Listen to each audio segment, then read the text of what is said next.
Tell me about your weekend, because I can imagine a Stucky weekend for March Madness is glorious. Yeah, no, I was actually going to go to Vegas, but by the way, hi everyone.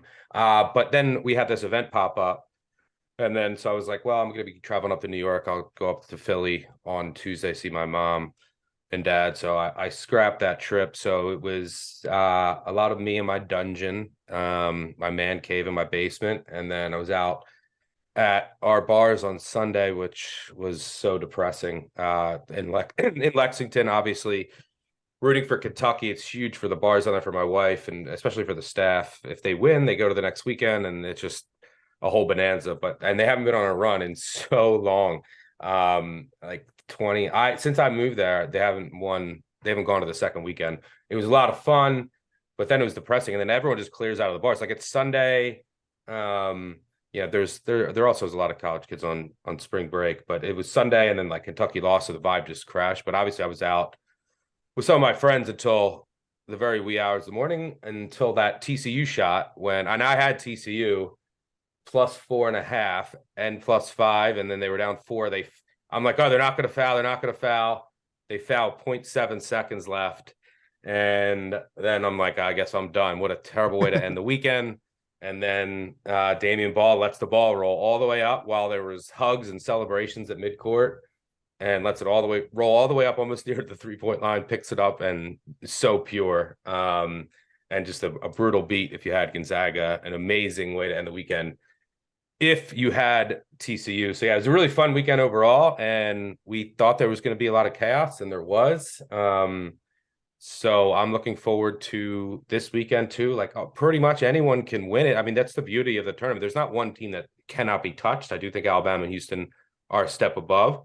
But the beauty of the tournament is it's a lot of it's just going to come. It's not like an NBA series, right? Where the game one, remember like Iverson goes crazy and beats that powerhouse Lakers team, and then you're like, oh wait, you got to win 4. In the tournament, you're hot from 3. The other team's off.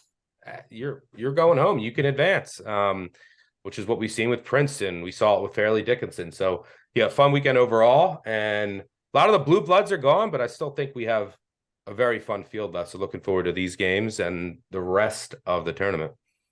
I've loved the tournament. TCU Gonzaga, friend of the podcast, Mike Francesa, gave a tremendous breakdown of the TCU Gonzaga backdoor cover, called it the greatest bad beat in college basketball history. And he said he's not overstating it. It's resonating with people. The whole TCU thing is resonating. As a bettor, it kind of became the story of the weekend, which is always so interesting, right? Because you don't know what it's going to be. It ends up being a game where the score is the outcome is not in question, but the cover is in question, and that's why we do it. That's why. Yeah, I'll push back on the greatest, just because. Of course, you push back. It's not the greatest. No, I mean the greatest backdoor cover. Of course it isn't. Yeah, that's the joke. Okay, come on, Mike. Yeah, Duke UConn, same exact vibes. Spread was 1.5. Make split free throws, 2 on half court, ends 1. I remember being at ESPN Zone in Washington D.C. when I was in college. RIP to the ESPN Zone. And watching that game and the cheers, like it wouldn't have been as great as it was now, everyone betting, but there's enough people in there that had money on the game where the reaction was pretty crazy to watch. But yeah, it was up there though. It'll be talked about for a while. Who is the Cinderella that you still have alive in your bracket? When we talked about the brackets last weekend on Big Bets on Campus, we'll have our previews out later this week when we go in depth on all these games. I said, look, Houston and Alabama, I think those are the chalky, and you agree with this, Chad, when we went through our brackets too. Unfortunately, I went with Kentucky. I couldn't decide between Kentucky and Memphis. Ultimately went with Kentucky. It didn't really matter because they both lost. And then TCU in the other region. So my final 4, my bracket, it took until Sunday night just because of the randomness of TV scheduling, but I finally ripped out my bracket. I do have a future on Creighton, and I do have them going to the Elite Eight. So I'm now a Creighton fan. They looked really good this weekend. They obviously have the draw break right for them for now. They get Princeton. They're a 10-point favorite. They're the biggest favorites of the weekend. So they're the biggest favorites to go to the Elite Eight, where they would presumably face Alabama. But, Alabama's not going to necessarily have an easy game with San Diego State. I do think that they'll find a way to come through. But, yeah, I'll be a San Diego State fan, not just in addition to my bet, which we'll talk about in a second. But, yeah, San Diego State can win, and then Creighton can pull it off. I will be sitting pretty with that future. So that's pretty much my team for now on. Is from here on out, I'm a Creighton Blue Jack. Simon, do you have any lingering Cinderellas? No, I did terrible. I had Penn State making it to Final Four. They're gone. I had TCU making it Final Four. They're gone. I had Duke winning it all. They're gone. I will give a shout out to Fairleigh Dickinson, a Jersey school. 4 years when I was in high school, we would go up there in late February when the snow was still on the ground on the turf, and we'd play like a little round robin kind of preseason thing up there, play like Mountain Lakes, all these North schools. And I'll never forget thinking, this is not a college. This is literally smaller than my high school, that Fairleigh Dickinson campus. And the fact that they are the team that didn't even win their own conference, they got in and then they took down the 1 seed. It's just why we love college basketball. It's literally one of those schools where it's like, I don't even know how they recruit. Like, how do you get a kid to go to Fairleigh Dickinson? Much respect to that school, just because those are kids that love to play basketball. They're not going there to party or have fun. It is a little, small, boring school. Those are true hoopers. So that was pretty incredible to see. They pulled off one of the bigger upsets. And honestly, arguably would be historic, but because of what is it? Now we have 16 seeds lost in the last 3 years. It's not as cool, but it still is pretty incredible. We keep getting these crazy runs. Well, listen, Tobin Anderson, I think that's his name, the coach, signed with Iona today. So he couldn't get out of there. That's that. Yeah. He couldn't get out of there fast enough. Wait, by the way, Simon, I also have a UConn future. Those are two of my 5 that are left. That's exactly what I was going to say. Blue teams though. Here. Blue teams. So I'm rooting for the blue teams. UConn and Creighton. That's Simon's theory is still alive, and I'm hoping that it comes to fruition, because I think the only, I guess UCLA is a variation, but go ahead. Yeah, we got them. We got Xavier. We got a couple blues left. Yeah, you got quarter of the field's blue. Listen, as a Central Connecticut native, 35 minutes from Stores, we are all in on UConn. They looked amazing. Michigan State and Kansas will tip off the Sweet 16 on Thursday night at 6:30 Eastern on TBS. Michigan State, a short favorite. Stuckey, do you have a lean here? Yeah, you're gonna lose all of the listeners in Manhattan. Kansas State, not Kansas. Kansas went down last Didn't weekend. I say Kansas State? No, you said Kansas. It's okay. I meant to say Kansas State. Little brother Kansas State doesn't get respect again. Yeah, should be a really good game. This is in the Garden, and both teams are led by New York City point guards, which is fun, who are electric, and they both could put on a show here. I tend to like Michigan State. They opened as an underdog, and they quickly moved to a favorite. Was hoping to get them as an underdog, but I couldn't. I think there's going to be a lot of runs in this game. So if you're looking, keep this in mind. Like, the lines are pretty efficient this time of the year, and if you like it aside, but you don't love it, and you're like, man, I wish I got a little better number, you can always just say, all right, there's live betting. You can say, all right, let me see if I can get a better number live. And that's a sweat in of itself. You can say, all right, let's hope they go down, 9-2 early, and then I can get an even better number. This Kansas State team, they beat Kentucky. Kentucky couldn't make a shot. Their best shooter was 0 of 12 from 3. It was just one of those days where he couldn't hit any outside shots. This Kansas State team just wasn't the same away from home all year. They do have a really good backcourt. Izzo in the Sweet 16 with those guards and their shot making. I think Michigan State's going to advance. I wish I got a little better number.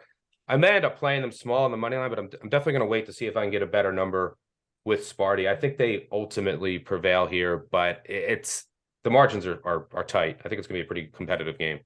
All right. So the game that, and by the way, I should remind everybody, listen to Stuckey on Big Bets on Campus, because It is the epitome of Action Network podcasting. It's inside, it's conversational, it's research driven, but it's got analytics, it's professional betting that you can do in a bar.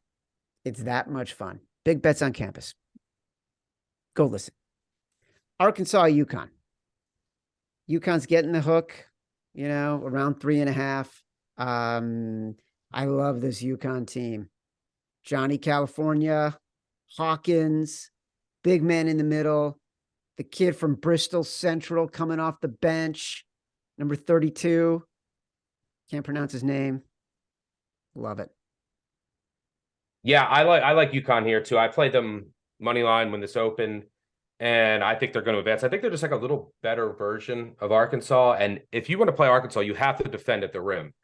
That is how they get almost all of their offense. Either to get to the line, get on the offensive glass, or get to the rim. They cannot shoot. They are horrific. They can't shoot from three. One of the worst shooting teams in the field, and I think the worst shooting team that's left.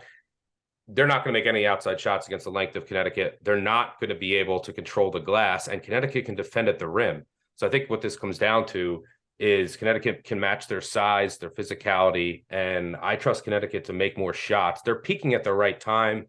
Over the last month or so, if you look at a few different analytics sites, they've been the best team in the country in overall efficiency. So, yeah, I mean, Arkansas has a ton of talent. Look, they have 3 potential first-round draft picks, but one of them, Nick Smith Jr., he doesn't even play. Like, he didn't even play in the second half of last game. There's something going on there. This Arkansas team, I think, was a pretty good matchup against Kansas, not that strong at the rim, and they really pulled that out of the hat. So I think Connecticut advances here. I played them on a money line, feel pretty confident about it. This Connecticut team is extremely dangerous right now, and I think they're peaking at the right time, and they have the size inside to battle Arkansas at the rim, which is what you need. That's basically what Arkansas games come down to. I know Simon is going to want to ask you about Gonzaga, UCLA, because it's so much blue. But before we get to that, I know you bet on Florida Atlantic plus 5.5 because I follow you in the Action Network app. Everybody should go download it. It's free. You can follow experts like Simon and Stuckey, see what they're betting immediately if you follow them and get alerts. And so I'm able to get on FAU at plus 5.5 when I see Stuckey does it. Yeah, I like the Owls here. It's funny, you can still see, even at this late in the year, you can still see recency bias in people after just one result, right? Going into last weekend, Duke, Tennessee, the entire world is betting on Duke. And everyone is saying Tennessee stinks and Duke is going to win this game easily. And every report from every sports book out there is we need Tennessee. The whole world is betting Duke like they know the final score. Well, Tennessee wins that game, kind of just bullied Duke. Duke was just not physical enough, and their youth really showed. And now everyone's saying Tennessee's legit. They can win it all. This team is for real. Like, what happened to a day before the Tennessee team, who also still, they lost one of their most important guards in Ziegler for the year. So, I think Florida Atlantic this line is too high. This is a really deep, physical, experienced team. And then they play 4 out. They have a 7-footer in the middle, but then they play with 4 out, 4 guys who could shoot. Duke's not really a good shooting team. And what you need to do against this Tennessee defense is, because they are physical, is you need to be able to hit shots. You need to be able to swing it around the perimeter, and you need to be able to hit threes.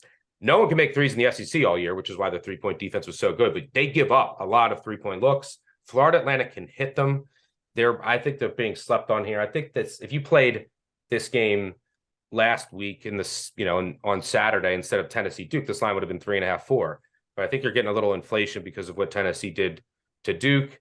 And I think Florida Atlantic keeps this close. It's also a Tennessee team that remains limited offensively. So it's not a team that you should ever feel comfortable with, laying 5.5 points in a tournament game. So I'm more than happy to fade Tennessee as a decent sized favorite here. I wouldn't be surprised if Florida Atlantic pulls this off outright, but I think it's going to be right down to the wire. I'm more than happy to have 5.5 in my back pocket. Like Chad was saying, is there any good value on this Gonzaga UCLA game, or is this game priced right? I mean, it's one of those numbers that it was been bouncing around a little bit. Now it's kind of settled in here as we sit here talking on Thursday. Yeah, I like UCLA here just because this is a pace clash, and we saw with Gonzaga and TCU, 2 teams that want to get up and down and run. and that game was played into the 80s. It was kind of conducive to both, and it was back and forth, and Gonzaga made the run late in the game. UCLA won't let you get out into transition. They want to slow the game down to a crawl. And I tend to favor teams that do that against teams that want to run in the tournament, because I think it's easier to slow the game down. And UCLA pretty much does that to everyone. They just don't let you get out in transition. Gonzaga still has a major weakness defending at the rim and just defending overall in general. And TCU was missing their big man, Eddie Lampkin, who I think would have been huge in that game and made the difference. So I like UCLA to prevail here. I think the Gonzaga defense is one of the weaker units remaining in the field. I think that's going to end up costing them. Look, their offense is great. Timmy's great. They have shooters, and if they're hot, they could win this game. I don't think UCLA is going to blow them out of the water, but I do think that they're going to get their revenge from a couple of years ago. And it's even crazier that 17 years ago to the day, when they're going to be playing, 17 years ago to the day, is the game where they played in 2006 with Adam Morrison crying. I'm like, how was that 17 years ago? How old are we? But yeah, they've had some classics in the tournament. I like UCLA here to prevail with their seniors leading the way. That makes me sad. I want Gonzaga is one of those teams that I just want to win a national title. I root just for one, the program. Get it off their back. Yeah, I root for the program. I root for the coach. I admire and respect a guy who has stuck around and just built greatness in the middle of nowhere, has had many of opportunities to go elsewhere, and has just decided, this is where I'm at. We're going to build something substantial. We're going to build something that lasts. I think it's really impressive what Mark Few has done. And there's honestly no other team in the tournament right now that I personally feel strongly about other than UConn. So, like, I'd love to see Gonzaga actually win a title. It makes me sad when you say you feel like UCLA is going to advance, because I want Gonzaga to do it so badly. They're not. I mean, look, they're going to have a shot. I haven't even bet UCLA yet. So yeah, they're going to have a shot if they're making their outside shots, which you pretty much need to do against UCLA. Yeah, they're in the mix. So it's not a bad secondary horse to pick up to root for, Chad. I could see why you just want them to get over the hump. I do. I just want them to get over the hump. Yep. I root, I'm a true Cubs fan talking here. It is, by the way. Yeah. Dude, you don't think that informs my thinking? When you have do. been a Chicago sports fan, it informs your thinking. And honestly, I think it says a lot about who you are. Either you are an empathetic person who feels for the rest of fandom who might be struggling with the feelings you've had, or you're a bitter person who was like, fuck them. It took me forever to win. They have to wait forever to win. Listen. Yep. Yeah, I rooted for the Cubs. I always used to root for the Cubs. Then once they won it, I said, fuck them. Then that's fine. They got their World Series, but I'm just surprised you didn't transition that into more Bears talk. Well, we can talk about the Bears, but I don't want to lose any more listeners than we already have. San Diego State, you mentioned visiting Alabama. I love this team. Love the narrative with the coach and him being a Steve Fisher assistant for so many years, both going back to Fab Five and then at San Diego State, and getting this team. And the team's been really good. I'd love to see an upset here. Can I tell you? Listen, Nick Saban suspended that kid on his team who was driving 141 miles per hour today. And it's debating in the internet world this week that he threw a little bit of shade at the Alabama basketball coach, Nate Oates, who didn't suspend Brandon Miller. And Nick Saban basically said there is no such thing as being in the wrong place at the wrong time. You make your choices. You make your decisions about who you hang out with. But there's something about this Alabama team that I root against. And I don't know if it's the situation or what, but I want San Diego State. Yeah, I don't blame you. But it's a little easier for Saban with what he's done to suspend anybody at any time, and also to do it in March. Yeah, right. March, a little different for college football and college basketball, but yeah, I like San Diego State here. I bet them plus 7.5, and I don't know if they have enough firepower to win this game outright. But again, this goes back to San Diego State wants to slow it down, slow the game down to a halt. Alabama wants to get out and run, right? use all of their athletes, and they want to get out in transition. I think San Diego State, and they have one of the best game plan coaches in the entire country. So you get, a couple extra days to prep here, which I think favors them a bit. But what Alabama is, they are like the embodiment of analytics. It's three and rim. They want to shoot threes and they want to get to the rim. They never shoot in the mid range. Well, San Diego State has the best 3-point defense in the country, and they have a lot of length at the rim, and they're really strong at defending there. So they match up pretty well. On the other side, Alabama, you got to kind of beat them in the mid range with the way that Alabama plays schematically on defense, and that's the entire San Diego State backcourt. So there's a lot of variance, like Matt Bradley and company. He could shoot them out of this game, but they have the talent and prowess in the mid-range to just consistently hit jumpers, slow this game down. And then most importantly, it's one of the best defenses in the country. They can defend the three and defend at the rim. That's what Alabama does. They want to do it more than any other team in the country. They hate shooting two jumpers. So I think San Diego State matches up here. 7.5. It's a lot of points in a game that I think will be lower scoring than a normal Alabama game. And they just match up too well. So yeah, I like the Aztecs with the points here. And yeah, I'm with you. I'll be rooting for them to pull off the upset as well. You nailed it last week saying the ACC is having a down year. Who would have thought our last team from the ACC left would be Miami? And they're going up against Houston here, another big matchup of a big spread. You have the same feelings for a dog here, or is Miami's luck about to run out? Because, man, are they on a crazy run right now? Yeah, I tend to lean Houston. I think this line's pretty close to fair. I make it a tad higher, but there's also the injury risk with Houston's guards who, look, they flexed their depth last week when their guards were in foul trouble and hurt, and then they really just turned it on in the second half without them. But they have a couple extra days to get healthy and rest up here, so we'll see if Sasser and Shed are 100% healthy. If they are, I think this line is a little short, but because you look at this matchup, the Miami defense has been their problem all year. They're outside the top 100 in adjusted defensive efficiency. You never really see a team make a deep run in the tournament with a flawed unit. And look, they want to pressure you, and they have excellent guards, which does play in March. And we saw it last year. Their guards went on a run, and they're well coached as well. But Houston's not bothered by pressure. And, Houston's going to get every offensive rebound in this game, which is a problem for Miami. And I don't think that Miami, since Houston's not bothered by pressure, I don't see how Miami's going to consistently get shots, and mainly because also Houston's going to get a ton of offensive rebounds. They can defend their guards on the other end. This is an experienced, well-coached Houston team. With the injury risk, it's probably a stay away. But I can't. It's hard for me to see Miami pulling off this upset. I think San Diego State actually has a better shot of doing so. Why do you think Jim Larrañaga is a good coach, and how does he seem to connect with his players? Yeah, he's all into psychology books, and he gets deep into that stuff on how to connect on a personal level with his players. And every year his players seem to love playing for them, which I think goes a really long way. I think about this, the Illinois team when I was watching them this year. I was like, Brad Underwood he hates this team, and this team hates him, and everyone hates each other. You never really see a Miami team like that. And I think that goes a long way into some of the things that Larrañaga incorporates that aren't necessarily basketball related, but do impact, from a team perspective. And that goes a long way, building camaraderie and just having a locker room where everyone likes each other. It can go through the grind of a season. So that's one of his biggest strengths for sure. He's a great coach. God, that's such an interesting comp to Illinois.